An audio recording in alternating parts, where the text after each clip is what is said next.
Nutrition and Forestry Committee to order. I welcome my colleagues as we consider legislation reauthorizing the child nutrition programs, the Improving Child Nutrition Integrity and Access Act. Now, before I begin my opening statement, members should be aware that, as customary with business meetings, all members will have the opportunity to give 5 minutes with opening remarks. I will speak, then our ranking member. Then we will alternate between majority and minority members in our typical hearing order. I also note that our committee rules require a quorum to be present when voting on reporting out a bill. Out of respect for your demanding schedules, each and every one, once we have reached a quorum, I will ask members to hold their opening statements so that we may vote. Ladies and gentlemen, today is a great day. Today, once again, the American people will see their government at work addressing issues brought to the forefront by them. When I took the gavel last year, I stated that this committee would be a platform for our constituents to resolve regulatory and legislative issues they experience in their daily lives. I want our folks back home to understand that this is their committee, not our committee. I'm proud to say that the legislation we are considering today is the result of just the type of bottom-up, bipartisan legislation that our constituents certainly deserve. I first want to thank our ranking member, Senator Stabenow, for working with me on this legislation. She is outspoken, and let me assure you, a most effective advocate for nutrition programs. I thank her for her partnership in this endeavor. I also thank each member of this committee on both sides for their input and constructive engagement all throughout this process. The bill we have before us is a committee print, not a chairman's mark, as it reflects the efforts of every member on this committee. The two statutes that the committee print reauthorizes, the Richard B. Russell National School Lunch Act and the Child Nutrition Act of 1966, contain critical programs of great importance for Kansas and every state. Our farmers, our ranchers, our growers, and our friends and neighbors that need help, including, of course, hungry children.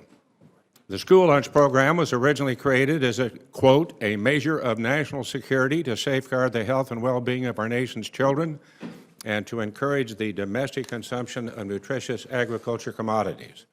That original statement of purpose has never been amended by any subsequent law or reauthorization and still holds true today. First, the programs provide a safety net for our most vulnerable populations who are at times without sufficient food.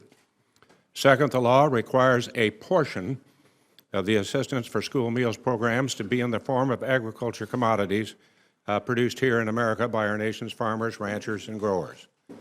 Reauthorizing these programs is not just our duty as a committee in Congress, but it is also imperative to ensuring our nation's security and preparing our children to be well-educated and productive contributors to a competitive economy, and providing assistance to the vulnerable among us who cannot help themselves.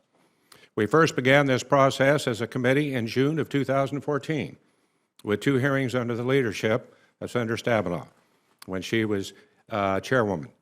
We continued the process throughout 2015 with an additional hearing and committee roundtables to gather information from stakeholders and other members of the public. Personally, I traveled extensively throughout Kansas, visiting with school food directors, talking with parents, students, school administrators, and others involved in these programs. All of these activities were vital in the crafting of this legislation. This committee print strengthens the integrity of these programs through modernized and enhanced oversight. Improving integrity is not just about fixing errors after they have been committed, but is also about preventing errors before they occur. With a focus on fraud and an emphasis on the use of technology and data matching, this proposal will improve accuracy and reduce error in these programs without increasing administrative burdens and reducing access. No matter how much support a program has, such programs are unsustainable if high rates of fraud and error erode the program's effectiveness and make it a target for critics. The committee print also provides flexibility to school and summer food operators. While the discussion surrounding nutrition standards has been controversial over the last several years, We have reached a compromise that provides relief, especially regarding whole grains and sodium, and opportunities for all schools to be successful in providing nutrition meals to school children. I thank those stakeholders, especially the School Nutrition Association, that provided input on this issue, came to the table, and negotiated a resolution. We called on folks not to draw lines in the sand or to stand on the sidelines, but to engage in a respectful dialogue and debate, and they answered that call. In the summer program, a key priority for members on both sides of this table, the committee print strengthens the existing program and provides relief from restrictive regulation that currently limits the ability of churches, food banks, and other community organizations to operate the program in the way best suited to meet the needs at their local level. The proposal also improves the administration of these programs through modernization, simplification, removal of outdated regulation and requirements, and increased standardization of the data, the paperwork, the reduction in CACFP, and the WIC program. All reforms that seek to make these programs work for stakeholders and participants. This committee has a history of strong bipartisan support for the child nutrition programs. The 2004 and 2010 reauthorizations passed by unanimous consent, even though the debate leading up to those bills also included controversy similar to the issue we faced in this process. Yet, Republicans and Democrats worked through the process together and came up with legislation that everybody could support. We have passed through the controversy of the last several years, and because folks came together and were a part of crafting this legislation, we have a bipartisan proposal that improves integrity, provides flexibility, and increases efficiency while helping these programs better serve the participants, stakeholders, and taxpayers. I appreciate the support of the committee as we move this legislation forward toward enactment. I now turn